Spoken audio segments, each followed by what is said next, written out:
Hey everyone, welcome back to my Bangla blog channel. আমি তোমাদের সুমিতা। আশা করছি তোমরা সবাই ভালো আছো আর আমিও ভালো আছি। তারপরে এখানে আমি স্নান করে চলে গেছিলাম পার্লারে। আর দেখতেই পাচ্ছ বৃষ্টি পড়ছিল, তো আমি সেরকম তাড়াহুড়োর মধ্যে ছিলাম আর আমাকে তাড়াতাড়ি যেতে বলেছিল কারণ দিদির অন্য জায়গায় মেকআপ ছিল আর কি। তো আমি পৌঁছে গিয়েছি পার্লারে। এবার হচ্ছে আমি সাজছি কেন সেটা তোমরা হয়তো ভাবতে পারো, যেহেতু আমার বার্থডের কিছু ফটোশ্যুট আমি করবো বাড়িতে ভেবেছিলাম আর কি। তার জন্যই আমি গিয়েছিলাম হচ্ছে সাজতে। দেখতেই পাচ্ছ এখানে আমার সাজা হয়ে গেছে। এবার আমি বাড়ি আসবো আর হচ্ছে সাজার ক্লিপগুলো আমি নিতে পারিনি। মেকআপ আমার হয়ে গেছে দেখতেই পাচ্ছ। আর এখানে আমি টুকটুক করে একটু ক্যামেরা ক্লিপ নিয়ে নিচ্ছিলাম আর কি তোমাদের সঙ্গে শেয়ার করব বলে।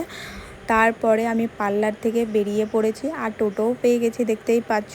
টোটোতে উঠেই সামনে জল ট্যাঙ্কের কাছে যে নার্সারিটা আছে আর কি, তো ওই সামনের নার্সারিটা এখন নতুন খুলেছে, তো ওখানেই আমি ভেবেছিলাম যে একটা বুকে করব। বুকেটা বেশি বড় হবে না, যাই হোক একটা ছোট সিঙ্গেল গোলাপ থাকবে মানে একটাই, আর চারিধারে জিপসি থাকবে। তো জিপসি দিয়ে আর কি গোলাপটাকে রাউন্ড করে ঘিরে দেবে, তো একটা জাস্ট বুকে করে দেবে।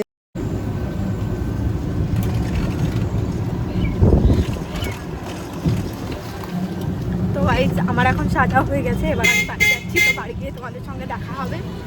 আমি একটা ফটোশ্যুট করবো, তো সেই জন্যই সেজেছি।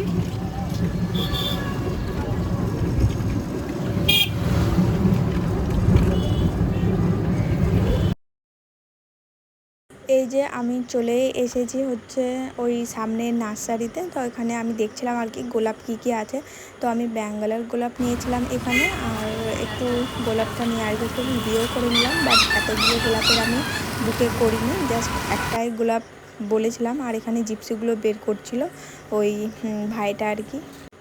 আর এখানে আমাকে বসতে বলেছিল কারণ আমি বলেছিলাম যে সঙ্গে সঙ্গেই করে দিতে হবে, আর আমি বসেই নেবো আর কি। তো আমি বসেছিলাম। আর এই যে নার্সারিটা দেখতেই পাচ্ছ, 1 নম্বর রেল গেট থেকে একটু সামান্য গিয়েই এই নার্সারিটা আছে সামনে।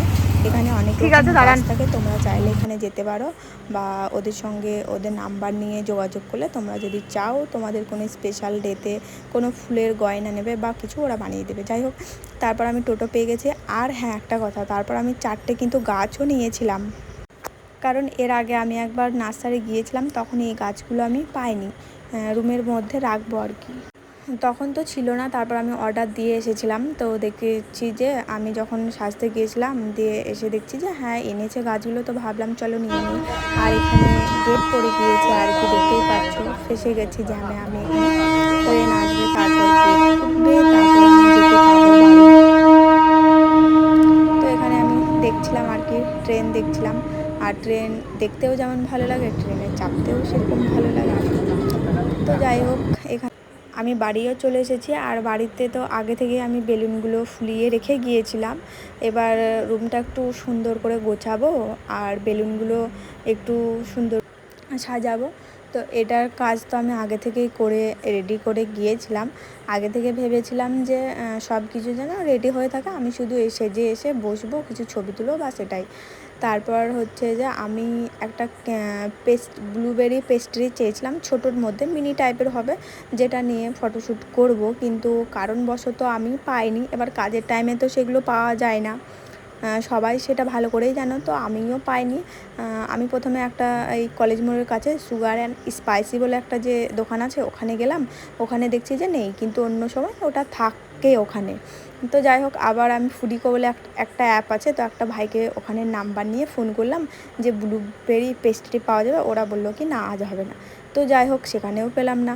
তারপর হচ্ছে যে আমি বললাম যে ব্লুবেরি কিছু বড় কেক পাওয়া যাবে। ওরা বললো যে হ্যাঁ হবে, কিন্তু একটু টাইম লাগবে, সময় লাগবে বানাতে। আমি বললাম ঠিক আছে। তো যাই হোক, ওদের কাছে ওই কালারের মানে আমার ড্রেসের কালার ছিল পার্পেল, সব কিছু আমি পার্পেলের মধ্যে রেখেছিলাম। ভেবেছিলাম যে ব্লুবেরি কেকটা একটু পার্পেলের মতন হয়তো, তো আমার ড্রেসের সঙ্গে সব কালারের সঙ্গে ম্যাচ হয়ে যাবে। তো যাই হোক, আমি সেটা তো পাইনি। তারপর ওই ভাইগুলোকে ফোন করলাম, ওরা বললো হবে। তো ওরা বানাচ্ছিল আর কি কেকটা। আর এখানে আমি ফোন করে অনেক আগে থেকেই অর্ডার করে দিয়েছিলাম। তারপর আমি সব কাজগুলো সারছিলাম টুকটুক করে, আমার যত কাজ ছিল দেখতেই পাচ্ছ। আর আমি এখনও রেডি হয়নি, মানে মেকআপটাই আমার হয়েছে, আর ড্রেস এখন আমার পরা হয়নি। তো আমি ড্রেস কিছুক্ষণের মধ্যেই পরবো। লাস্টে আমার ফুল লুকটাও তোমরা দেখতে পাবে আর আমার রুমের ফুল লুকটাও তোমরা দেখতে পাবে। যাই হোক, এখন মোটামুটি একটু একটু করে সব কিছু রেডি করছি। ফাইনালি আমার রুম রেডি হয়ে গেছে। ভিডিওতে যত তাড়াতাড়ি দেখছো, কিন্তু রেডি করতে অতটাও তাড়াতাড়ি হয়নি, সময় লেগেছে অনেক। যাই হোক, তো কেমন লাগছে না লাগছে একটু একটু কমেন্ট করে জানিও। আর এই ভিডিওগুলো অনেক দিন আগেই করেছি, আমার গ্যালারিতেই ছিল, কিন্তু আমি তাড়াতাড়ি আপলোড করিনি। একটু ব্যস্ত ছিলাম, শরীরটা একটু খারাপ ছিল, সেই জন্য আমার আপলোড করা হয়নি। একটু অলস তো আমি, সেই জন্য আজকে এডিট করব, কিংবা কালকে এডিট করব, কিংবা পরশু ভয়েস ওভার দিব, এই করতে করতেই সময় পার হয়ে যাচ্ছে। তো ভাবলাম যে না, আজকে তাহলে ভিডিওগুলো এডিট করে এবার আপলোড করা যাক, অনেক দিনই হলো। দেখতেই পাচ্ছ আমার রুম রেডি হয়ে গেছে, আমার ড্রেসও রেডি হয়ে গেছে। আর বেডের ওপরে আমি যে ড্রেসটা রেখেছি ওটাই আমি পরবো। তারপর আমি কিছু ক্লিপ নিয়ে নিচ্ছিলাম আর কি। এবার আমিও রেডি হয়ে আসবো আর কি, আমার ড্রেসটা এবার আমিও পরে আসবো, তোমরা দেখতেই পাবে। আর সেদিন মেকআপটাও খুব সফট হয়েছিল। যাই হোক, আমি লাইটের মধ্যেই মেকআপটা করেছিলাম, বেশি মেকআপ করিনি। আর একটা কথা হচ্ছে যে এই লুকটা যখন আমার বাবুর সঙ্গে আমি শেয়ার করেছিলাম, ও খুব নাম করেছিল একদম। ও তো অবাকই হয়ে গেছে যে এই ডেকোরেশনগুলো আমি নিজে করেছি। তো গাইস, আমি এখন রেডি হয়ে গেছি। আর এটা আমার নাইট শ্যুট, তোমাদেরকে দেখাবো আমার ফুল লুকটা কেমন লাগছে সেটা তোমরা কমেন্টে জানিও। আর ফটোশ্যুটের জন্য আমি রেডি হয়েছি, তোমার কেমন লাগছে। আর ফুডিকো বলে একটা অ্যাপ আছে, যেখান থেকে আমি কেকটা অর্ডার করেছিলাম, আমার বাড়িতে ডেলিভারি করে দিয়ে গেছিলো। আর তার সঙ্গে আমি কিছু খাবারও অর্ডার করেছিলাম।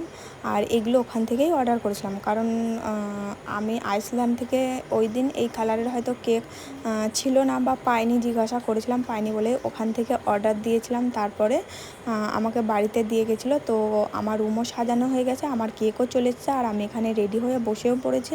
আর আমার মামুনি আমার ফটোশ্যুট করে দিচ্ছিলো। আর ফটোশ্যুটের জন্য আমার ফোনটাই কাফি, যেটা আমার হাজব্যান্ড আমাকে দিয়েছে, আইফোন। তো ওই ফোনেই আমার মনের মতন ছবি চলে আসে। আর মামুনি আমার ছবিগুলো সব তুলে দিয়েছিল আর কি। আর এখানে আমার মামুনিই ভিডিও করছে, দেখতেই পাচ্ছ। আর আমি ফোন থেকে আর কি কিছু দেখছিলাম, তো ওখানেই ব্যস্ত ছিলাম। আর এদিকে মামুনি আমার ভিডিও করতে লেগেছে। আর এই যে এখানে আমার ফটো তুলে দিয়েছিলো, আমি কিছু পোজ দিচ্ছিলাম, সেইভাবেই আমার মামুনিকে আমি যেমনভাবে বলছিলাম সেরকমভাবেই তুলে দিয়েছে। আর এই ভিডিওটা তোমরা দেখো কত সুন্দর।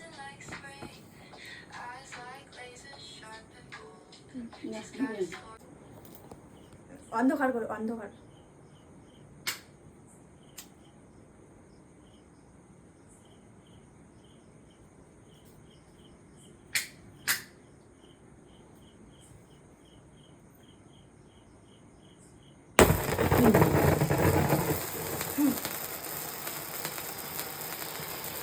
কাপড়ে পড়ে না, তারপর ঘুরে